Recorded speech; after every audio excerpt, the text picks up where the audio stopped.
Hello friends, आप सभी का इस चैनल में बहुत बहुत स्वागत है।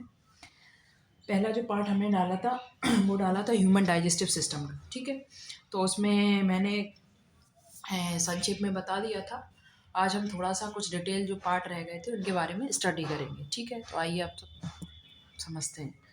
जो इसमें सबसे पहला जो हमने पार्ट लिया है वो लिया है स्टोमक। ठीक है, तो स्टोमक में क्या होता है, स्टोमक में क्या है कि जो अपना भोजन है, मैं एक थोड़ा सा रफली डायग्राम पहले रीड करवा दूँ कि सबसे पहले अपना भोजन जो कहा जाता है वो माउथ में जाता है। माउथ के बाद जो होता है फेरिंग्स में जाता है। फेरिंग्स के बाद ईसोफेगस में जाता है और ईसोफेगस के बाद स्टोमक में जाता है। स्टोमक में इसका 4 से 5 घंटे तक डाइजेशन चलता है और इसी से लीवर और गॉल ब्लैडर अटैच होते हैं। ठीक है, तो लीवर से जो भी एंजाइम सीक्रेट होते हैं वो जाके स्टोमक में आते हैं और स्टोमक में जाके भोजन का पाचन होता है और यहाँ भोजन का एसिडिक मीडियम में चेंज हो जाता है। यहाँ तक आ गया। स्टोमक के बाद भोजन जो हो जाता है वो अपना स्मॉल इंटेस्टाइन में जाता है। स्मॉल इंटेस्टाइन के बाद लार्ज इंटेस्टाइन और इसके बाद एनएस के थ्रू बाहर जो अनडाइजेस्टेड फूड होता है वो बाहर एक्सक्रीट कर दिया जाता है। ठीक है, तो आज हम पढ़ेंगे स्टोमक जो है उसके कितने पार्ट होते हैं और उससे कौन कौन से एंजाइम रिलीज होते हैं। हालांकि हमने कल बता दिए थे, जो अगला पार्ट था उसमें मैंने बताया था कि उससे एचसीएल और पेप्सिन जो एंजाइम है वो सीक्रेट होते हैं। तो स्टोमक के बारे में पढ़ेंगे कि स्टोमक जो होता है इसके 3 पार्ट होते हैं, कार्डियक, फंडिक और पाइलोरिक। ठीक है, 3 पार्ट। ठीक है, कार्डियक, फंडिक और पाइलोरिक। तो सबसे ऊपर वाला जो पार्ट होता है उसको कार्डियक बोला जाता है। इसके बाद मिड वाला जो पार्ट होता है उसको फंडिक बोला जाता है और जो लास्ट वाला पार्ट होता है उसको पाइलोरिक बोला जाता है। और यह जो पाइलोरिक पार्ट होता है यही स्मॉल इंटेस्टाइन से अटैच होता है। ठीक है, इतना हो गया।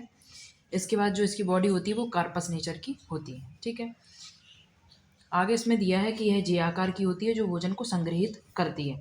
यानी इसका जो साइज है वो जे जैसा लग रहा है, इसीलिए इसको जे साइप कहते हैं। और इसमें भोजन का क्या होता है, स्टोर होता है, कम से कम 4 से 5 घंटे तक होता है। ठीक है, इसके बाद इसमें बताया जाता है कि कार्डियक क्या है, यह पहला भाग है। फंडिक जो है वो ऊपरी भाग है और बॉडी कार्पस यह सबसे बड़ा केंद्रीय भाग होता है जिसमें क्या होते हैं, पित्तरस, पाचक रस जो होते हैं वो लीवर से आके यहाँ पे आते हैं। ठीक है, इसके बाद क्या है, पाइलोरिक, यह एक निचला भाग होता है जो पचे हुए भोजन को स्मॉल इंटेस्टाइन तक अटैच करता है। ये चीज़ें क्लियर हो गई अपनी, कार्डियक, फंडिक और पाइलोरिक। ठीक है, कार्डियक जो होता है वो अपर पार्ट होता है, उसके मिड में जो होगा वो फंडिक होगा और पाइलोरिक होगा। कार्डियक ऊपर वाला पार्ट। ठीक है, और मेन चीज़ ये क्लियर हो गई कि जो पाइलोरिक पार्ट होता है उसका कार्य क्या होता है, स्मॉल इंटेस्टाइन से अटैच करना। ठीक है, ये चीज़ अपनी क्लियर हुई। आगे चलते हैं, इसकी और डिटेल में जाएंगे तो मतलब कि जब अपन माइक्रोस्कोप से देखते हैं तो इसमें जो लेयर पाई जाती हैं वो 4 लेयर पाई जाती हैं और 4 लेयर से कौन कौन सी एंजाइम सीक्रेट होते हैं ये चीज़ इसमें बताई गई है। ठीक है, तो इसकी जो फर्स्ट लेयर होती है म्यूकोसा लेयर। अच्छा, इसका जो इसमें जो लेयर का जो मैंने अरेंजमेंट कर रखा है वो अंदर तो बाहर, मतलब अंदर से बाहर की ओर कर रखा है। ठीक है, तो सबसे पहले जो है म्यूकोसा, सब म्यूकोसा, मस्कुलर एक्सटर्ना और सेरोसा। ठीक है, ये 4 लेयर हो गई। म्यूकोसा क्या है, यह सबसे अंदर की लेयर होती है जिसमें एचसीएल और पेप्सिन एंजाइम होते हैं। ठीक है, ये मैंने कल ही बताया था, कल यानी जो अगले पार्ट में ये बताया था कि जिसमें स्टमक में कौन सा एंजाइम सीक्रेट वो क्या क्या सीक्रेट होता है। तो पेप्सिन जो होता है वो प्रोटीन का पाचन करता है और एचसीएल जो होता है वो अपने जो भोजन होता है उसको एसिडिक मीडियम में चेंज करता है। इतना क्लियर हो गया। इसके बाद क्या होता है, सब म्यूकोसा। यह म्यूकोसा के ठीक ऊपर पाई जाती है जिसमें ब्लड वेसल्स पाई जाती हैं। ठीक है, जैसे अंदर ये हो गया हमारा म्यूकोसा, इसके बाद क्या होगा, सब म्यूकोसा। ठीक है, इसमें कुछ नहीं है, सिर्फ ब्लड वेसल्स जो है पाई जाती हैं। मस्कुलर एक्सटर्ना, यह मोटी मांसल परत होती है जो फूड को मिक्सचर में यूज़ करती है, यानी जो भी फूड आया है उसको मिक्सअप करने के लिए ये हेल्प करती है। म्यूकोसा, सब म्यूकोसा और मस्कुलर एक्सटर्ना। ठीक है, ये क्या करेगा, भोजन को मिक्स करेगा। ठीक है, मिक्सचर ऑफ द फूड। ठीक है, हेल्प करता है। इसके बाद क्या आएगा, सबसे ऊपर की लेयर जो होगी वो सेरोसा, यह सबसे बाहरी लेयर होती है जो स्टोमक को एब्डोमेन में ढकेलती है। यानी जो स्टोमक होता है और नीचे वाला पार्ट क्या होता है, एब्डोमेन, मतलब उस प्रेस जैसा काम करती है। ठीक है, तो ये अपना पहले उसका जो फिजियोलॉजी मतलब कि जो बाहर से डायग्राम होता है वो हो गया और इंटरनल में भी मैंने देख लिया कि कितनी लेयर पाई जाती हैं, म्यूकोसा, सब म्यूकोसा, मस्कुलर एक्सटर्ना और सेरोसा। ये चीज़ें क्लियर हुई, ये हमारा स्टोमक हो गया कंप्लीट। ठीक है,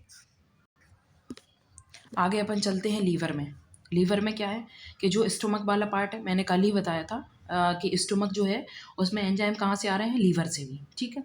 तो लीवर से अटैच होते तो लीवर के बारे में भी पढ़ेंगे, ठीक है। लीवर क्या है, एक लार्ज ऑर्गन बॉडी है, मतलब अपने बॉडी का सबसे बड़ा ऑर्गन क्या है, लीवर। इसका वेट कितना होता है, 1.5 से 1.8 से 1.8 kg, ठीक है, मतलब कि 1.5 किलो के समथिंग होता है, ठीक है। और कलर कैसा होता है, रेड ब्राउन कलर होता है। और दिखने में कैसा होता है, ट्राइंगुलर, मतलब कि ऐसा त्रिभुज के आकार का दिखता है, ठीक है। इसमें इसके जो पार्ट है, सबसे पहला जो है left left liver, right liver और वाइल जूस। यहाँ पे मतलब जो लीवर होता है वो कौन सा जूस सिक्रीट करता है, वाइल जूस। उसका नाम क्या होता है, वाइल जूस। ये एग्जाम में आता है कि वाइल जूस कौन सिक्रीट करता है, तो लीवर जो है वो वाइल जूस सिक्रीट करता है, ठीक है। और ये बाइल जूस जो होता है वो गॉल ब्लैडर में थोड़ा सा स्टोर हो जाता है, इसलिए क्योंकि जब ज़्यादा मात्रा होगी तो वो वहाँ पे स्टोर हो जाता है और इसके बाद गॉल ब्लैडर से होते हुए अपने स्टमक में पहुँच जाता है और अपने डाइजेशन में हेल्प करता है, ठीक है। अब इसका स्ट्रक्चर देखेंगे, ठीक है। तो राइट लोब मैंने अभी हल बताया, राइट साइड है तो राइट लोब, लेफ्ट साइड है तो लेफ्ट लोब, ठीक है। राइट लोब का मतलब क्या है, इसका साइज सबसे बड़ा होता है, ठीक है। लेफ्ट साइड में क्या है, लेफ्ट लोब में क्या है, यह राइट की तुलना में थोड़ा सा छोटा होता है, ठीक है। कॉर्डेड लोब, यह पोस्टीरियर होता है, मतलब जो पीछे वाला भाग होता है उसको कॉर्डेड लोब बोला जाता है, ठीक है। फेल्सीफोरम लिगामेंट, ये क्या है, यह लेयर होते हैं जो राइट एंड लेफ्ट को डिवाइड करती हैं, यानी जो बीच वाला पार्ट है इसका, इसी को कहते हैं फेल्सीफोरम लिगामेंट, ठीक है। इसके बाद आते हैं सरफेस। इसकी सरफेस कैसी होती है, डाईफ्रैग्मेटिक सरफेस, यह चिकनी लेयर होती है। और विजिलर सरफेस यह अनियमित होती है, ठीक है। इसके बाद इसके लिगामेंट लीवर को अपनी जगह पर स्थित रखने में हेल्प करते हैं, ठीक है। पोर्टा हेपेटिस, यह यकृत की निचली सतह पर दरार होता है, ठीक है। तो ये हमने जो इंटरनल स्ट्रक्चर है वो देख लिया। सबसे पहला क्या होता है, इसका लोब आएगा। लोब कितने होते हैं, राइट लोब और लेफ्ट लोब, ठीक है। और इसके बाद कॉर्डेड लोब किसको कहा जाता है, जो उसका पोस्टीरियर पार्ट है, यानी जो पिछला पार्ट है उसको हम कॉर्डेड लोब बोलते हैं।